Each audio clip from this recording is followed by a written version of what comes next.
Telugu young directors ఛానల్కి స్వాగతం సుస్వాగతం. సినిమా వ్యూ అండ్ రివ్యూలో భాగంగా ఈ రోజున అడబిశేష్ మృణాల్ ఠాకూర్ ప్రధాన పాత్రలో నటించినటువంటి డెకాయిట్ సినిమా గురించి మాట్లాడదాం. ఈ సినిమాని షానిల్ డియో అనేటువంటి ఒక కొత్త డైరెక్టర్ డైరెక్ట్ చేశాడు. ఇది ఒక యాక్షన్ థ్రిల్లర్ లాగా నేను ఒక ట్రైలర్ చూసినప్పుడు నాకు అనిపించింది. ఒక యాక్షన్ డ్రామా లేదా యాక్షన్ డ్రామా లాగా అనిపించింది. దాని మీద నేను ట్రైలర్ చూసి ఒక షార్ట్ కూడా చేశాను. ఇది చాలా అద్భుతమైనటువంటి చిత్రంలాగా ఉంది. పాపేమో మీరు డాక్టర్ అంటే కాదు దొంగ అంటాడు. ఎందుకు ఇట్లా దొంగతనాలు చేస్తున్నారు వీళ్ళిద్దరూ అనేటువంటి ఉత్సాహాన్ని లేదా ఉత్సుకతని కలగజేసింది. ఇది ఒక యాక్షన్ సినిమా. అడవిశేష్ ఒక యాక్షన్ సినిమాలో తీస్తున్నాడని చెప్పి నేను అనుకున్నాను. అతను సక్సెస్ అయినటువంటి క్షణం దగ్గర నుంచి వచ్చిన సినిమాకి బలం ఏంటంటే దానిలో లాజిక్ అనేది మిస్ కాకుండా జాగ్రత్తగా కథని అల్లుకుంటూ ఉంటాడు. ఈ కథలో మిస్ అయిందే అది. లాజిక్లతో సంబంధం లేకుండా కథని ఒక జానర్లోంచి మరొక జానర్లోకి జంప్ కొట్టుకుంటూ మలుపులే ప్రధానంగా తిప్పుకుంటూ వెళ్ళిపోయారు. బ్యాక్డ్రాప్లు కూడా రకరకాలుగా మార్చుకుంటూ ఉంటారు.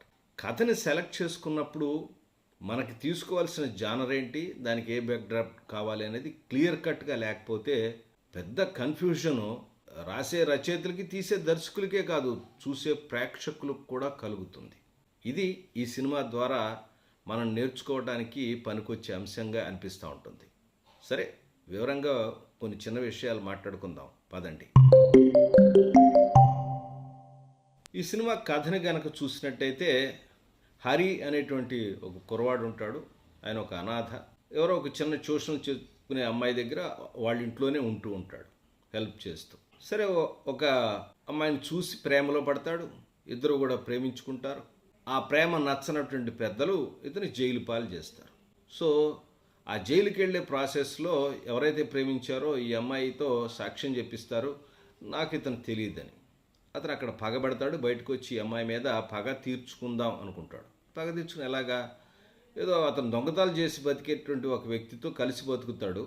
ఏదైనా ఒక దొంగతనంలో ఈ అమ్మాయిని ఇరికించి దాన్ని బాధ పెట్టి కసి తీర్చుకోవాలి. ఆ తర్వాత దుబాయ్ వెళ్ళిపోవాలని చెప్పి ఒక దొంగతనానికి ప్రేరేపిస్తాడు. ఆ ప్రాసెస్లో అతనికి నిజాలు తెలుస్తాయి. అమ్మాయి నన్ను కావాలని వదిలిపెట్టలేదు, ఆ తర్వాత ఆమె ఇంకా నన్ను ప్రేమిస్తూనే ఉంది.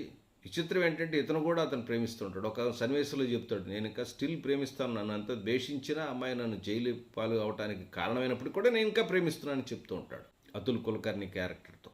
చివరికి వాస్తవాలు తెలియటం, వాళ్ళు ఏమయ్యారు, చివరికి డెకాయిట్ జీవితం ఎలా అంతమైపోయింది లేదా ఎలా ముగిసింది అనేదే ఈ సినిమా యొక్క కథగా కనపడతా ఉంటుంది. కథ చెప్తానికే నేను ఇంత ఇబ్బంది పడుతున్నానంటే కథని ఎంత కన్ఫ్యూజన్గా నడిపారో లేదా ఎన్ని చిత్ర విచిత్రాలుగా నడిపారో మీకే అర్థమవుతూ ఉంటుంది. ఈ సినిమా యొక్క ప్రధానమైనటువంటి డ్రాబ్యాక్ ఏంటంటే 2001లో కరోనా బ్యాక్డ్రాప్లో చెప్పాలి అనుకోవడమే.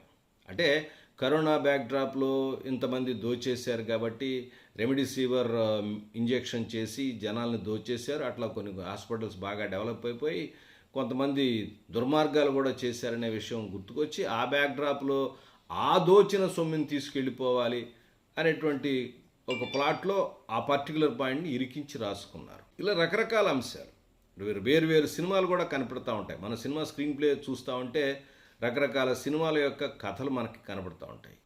అతుకులో బొంతగా సినిమా ఉండి చూస్తున్న సేపు ఇంకా ఎప్పుడైపోతుంది ఈ కథ అనేటువంటి ఫీలింగ్ కలగటం అనేది ఈ సినిమాలో నాకు కలిగినటువంటి ప్రధానమైనటువంటి ప్రాబ్లం. విజువల్గా అంటే గ్రాండ్గా మంచి పెద్ద సినిమా చూస్తున్నాం అన్న ఫీలింగ్ కలుగుతుంది. ప్రేక్షకులకు కలగాల్సింది ప్రధాన పాత్ర, దానికి చివరికి ఏమవుతుంది, అతని సమస్య ఏంటి, సమస్యతో ప్రేక్షకుడు కనెక్ట్ అయ్యాడా, పాత్రతో ప్రేక్షకుడు ట్రావెల్ అవుతున్నాడా, అతని సమస్యలతో ఫీల్ అవుతున్నాడా అనే విషయం గనక పట్టించుకోకుండా స్క్రీన్ ప్లేలు రాసినట్టయితే ఎంత డబ్బులు పెట్టినా, ఎంతమంది గొప్ప కాస్టింగ్ ఉన్నప్పటికీ కూడా, ఎన్ని లొకేషన్స్ మార్చినా, ఎంతమంది ఉన్నా చివరికి ఫలితం మనకి అనుకున్నట్టుగా రాదు.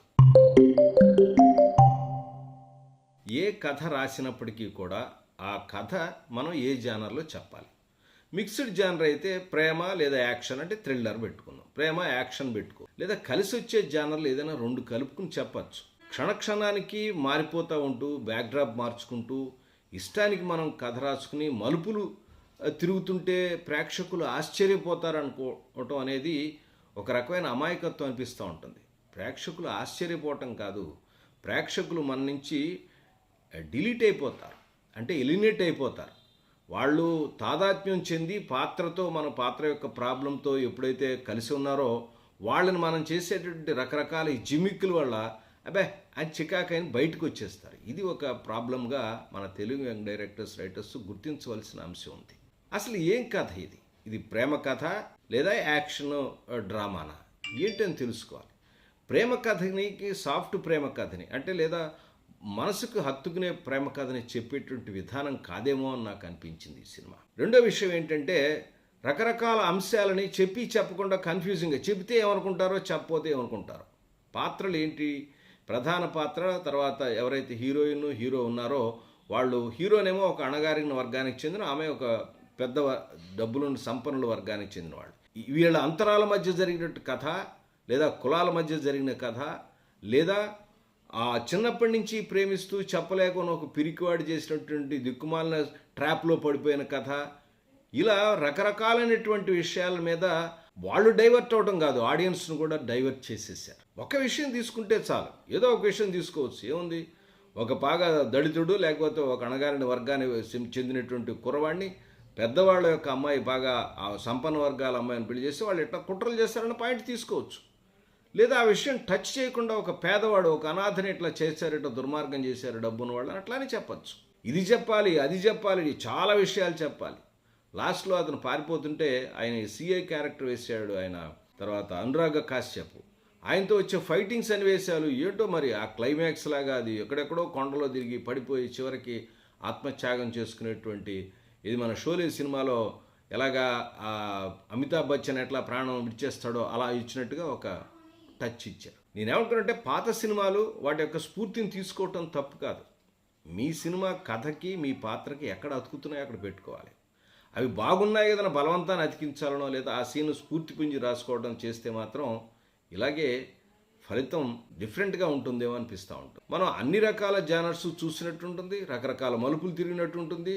ఏ పాత్రకి లేదా పర్టికులర్గా ఏ అంశానికి మనం మనసు కనెక్ట్ కాకుండా సినిమా మొత్తం కంప్లీట్ అయిపోతూ ఉంటుంది. భారీ యాక్షన్ వస్తుంది, వెనకాల భోరుమని ఒక మ్యూజిక్ వస్తూ ఉంటుంది, చిత్ర విచిత్రంగా కథ నడుస్తుంటుంది, చివరికి నిజం తెలుసుకోవడంతో అంతరమైపోతుంది. ఇది ఈ సినిమా యొక్క కథ. డకాయిట్ మనసులు దోచుకుంటాడు అనుకుంటే మనసుల్ని గాయపరిచాడనిపిస్తోంది. మరొక అంశంతో మళ్ళీ కలుస్తాను. అప్పటిదాకా నమస్కారం.